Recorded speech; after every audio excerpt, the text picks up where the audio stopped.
really cute. Thanks. All right, I'll start off with the first question then. How often should you clean a Western hat or a hunt cap? Hunt caps are easy. You just dust them off. If they start to smell bad, you can spray them with Febreze. And if they get really wrinkled from the felt, you can steam, or not the felt, but the velvet, you can steam them with a teapot. On a Western hat or a derby or a Homburg or any of the other English hats, you just have to clean them as they get dirty. Pretty much you can vacuum them. And then if they need to be steamed or reshaped, it's just if they get out of shape. So there's really no timeline. If you take real good care of them and put them inside a hat carrier, they last a lot longer because they're secure in the box. That makes a lot of sense. Yeah. A lot of times people just don't know that they should be keeping them in a hat carrier, and that way they don't get damaged from the cardboard box. That makes sense. That also answers our next question, which was how should hats be stored? Yep, in a hat carrier. How do you measure your hat size? You measure around the circumference of your head with a regular soft tape just above your eyebrow, just above your ear, and it's measured in inches, and then you divide by 3.14, and that will come up with a hat size, approximately what you should wear. Occasionally, hats vary in size, so sometimes you might wear a 6 7/8, sometimes you might wear a 7, or sometimes you might wear a 6 3/4, depending on the hat maker. And then is the size of a hunt cap the same size as a Western hat?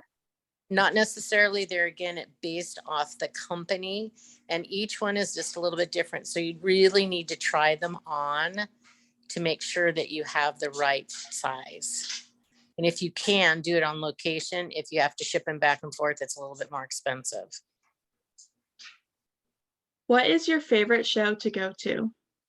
Oh, you're asking me a really hard one, but I have to be honest with you. Of all the horse shows I go to, the best run horse show and the best management is the Morgan Grand National. I have to admit, and I'm not being because of you guys.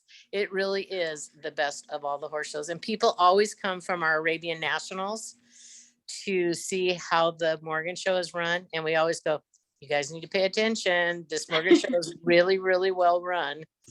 I've been coming for a long, since 1997. So I've been coming for a long time. And then kind of building off of that, what is one difference you notice about Arabian shows compared to Morgan shows? You know, typically the horses are very similar. I mean, a little different style. We pretty much offer in both the Morgan and the Arabian the same type of classes. The Morgan horses, I believe, are a stronger, more, a little bit more versatile horse, although the Arabian does all the same things. Definitely the Morgan horse is a little bit stronger. But at the horse shows, they're all lots of fun. People have a good time, and they just love to show their horse. Yes. Have you shown horses, and do you currently own any horses? I showed until about 7 years ago. I've ridden at the Arabian Nationals since 99 through, 2014 or 15. And then I sold my last horse because I got too busy being the hat lady. And then do you make the patches for the jackets? Yes, we do. So those are things that are, we make a lot of them ourselves. Actually, Mr. Hat Lady does a lot of that. And then we also have some made by other vendors that can create them. But for the most part, Mr. Hat Lady makes them. He does all the sewing on all the jackets and all the embroidery.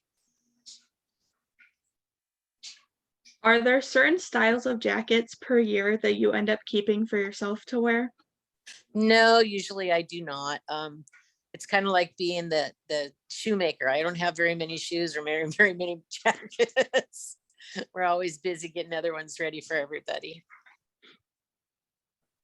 And then did you come up with the idea for the Nationals jackets? Yes, I did. It was a long process. I had a really good friend who also owned Morgan's, and she was an embroiderer, and she and I together created most of the designs. How did the Nationals jackets become so popular? At the Arabian Nationals or at your Morgan Nationals? Both. Both. I think it started out very slow, but it became part of the culture. People want to display their wins, and it's wearing it's showing off what you have accomplished throughout your show career. Some people have it one per year. Some people have years on them where they have, from their walk trot years till they squeeze out of the jacket because they outgrow it, and then they move it on to another jacket, embroider all the same stuff on the bigger one. It's pretty fun, and it's been a very, very exciting part of creating a business that has been a part of what we do besides the hats. What is your favorite part about your business? The people. I love to see the people. I have friends from all ages for many, many years, and I've watched kids grow up, and I've watched them have families, and now their children are coming to the horse shows and riding, and with grandmas and grandpas and moms and dads and all the kids. It's a big part of the culture and the social aspects of enjoying the people. Do you have a favorite Morgan horse that you have made a jacket for? Oh, my very favorite one was E-Ticket, also known as Walter. And he was a Western horse. And Amy Mills owned him when she was showing him. And I had actually seen him with his original owner and as a 3-year-old, and I admired him from that moment on. And I believe he's still out there showing with Sammy Hazen. It's very cool. How many jackets are usually made at Morgan Grand Nationals each year? It's a really hard number to capture because we don't really keep track. But I would say on average, anywhere from 75 to 100. But a lot of them are repeat embroidery where they bring their jacket back and we add more to them. So that part, makes it hard to keep track. But it's a big part. It's a big part, like I said, of everyone showing their horse and being able to show off all the stuff that they have won. How many years have you done each show for?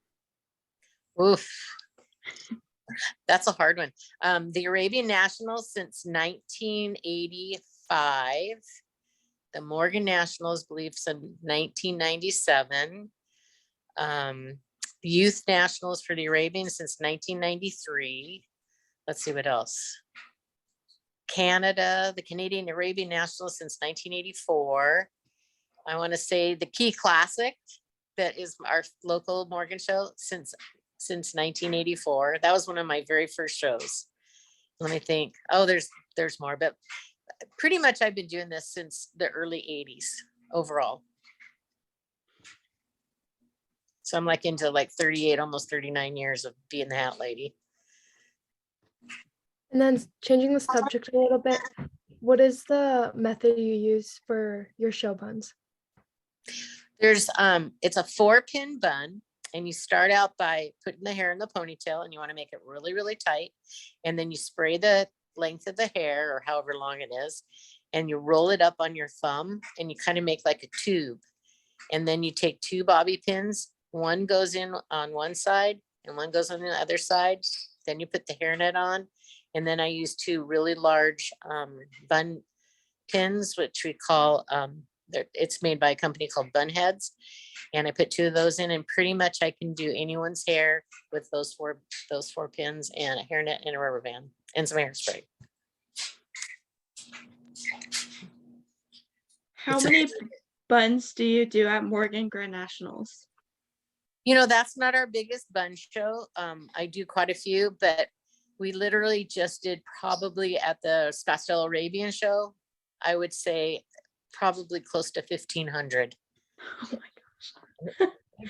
They come in 5 or 6 times at a horse show, but you do that by, 100 people, all of a sudden you've got done 1,000 buns. You know what I mean? It's amazing how many buns we did. And there's 4 people that do it when we go to the big shows.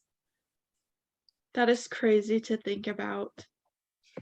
you know, and everyone's very generous. They tip us, and I always give all the money that we earn in tips to all the people that come to work for me, so they get a bonus. That's really nice for all the people, and they work their butts off. Yeah.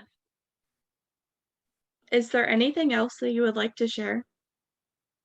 You know, I just want to let people know that the biggest thing with all of this right now is enjoy your horse, enjoy your friends, do your best.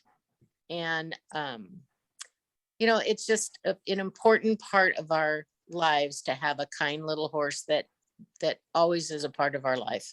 And you guys have been so lucky to be able to be a part of this industry and have your horse be your best friend. And that's the best part of it. Absolutely. Does anyone watching have any questions? I do. How did you get into doing what you're doing now? You know, I was young when I started this, and I needed money to be able to go to the horse show because I wasn't making enough money. And someone said something about, can you fix my hat? And I said, I know how to do that, but I'll figure it out. And they started handing me $5 bills, and that supported my horses and my horse habit early on. I literally went to the horse show with a teapot and a card table. And then it just kind of started from there. You can do anything you want if you want to do it bad enough. And if you wanted to be a part of the horse show, you can figure out a way. And that's what it was for me.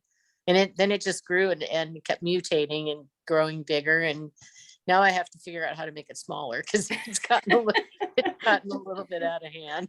I love it. How long did it take for you to learn to do buns for the horse shows? You know, I have a daughter who had long hair, and I had to figure it out. And it was actually, I had a customer come with those big bun head pins, and I went, oh my God, those things are wonderful because you can put them in and get them in deep to the hair, and they hold up really well. So that, you know, and then we have contests when we're putting people's hair up to see how fast we can do it, because there's always someone that's in a hurry. So we have that's a real fun thing when we're all working together trying to get hair done. That is really fun. Can you explain how you make buns out of fake hair for people that have short hair? You know, I have little fake buns, and you do basically the same thing as you make a little ponytail. You hook the fake bun onto the ponytail, and then the rest of the bun is done exactly if you had long hair. You just put the 2 hairpins in, and then you put the net on, and then you use the 2 bun head pins. That makes a lot of sense. It works really well. I did one I was at a paint show this past weekend, and I did one for a lady, and she went, oh my God, I have hair. She was so excited. And we have lots of different colors, so we can match almost anybody's hair. That will be very helpful. Thank you so much for coming. We really appreciate it. Anytime. This was really fun. I appreciate all of what you guys are doing and try to include everybody. So if anyone has any questions at any time, they can contact me at all. Just give me a call. Thank you. Thank you Thank very you. much. Thanks, guys. I really appreciate it.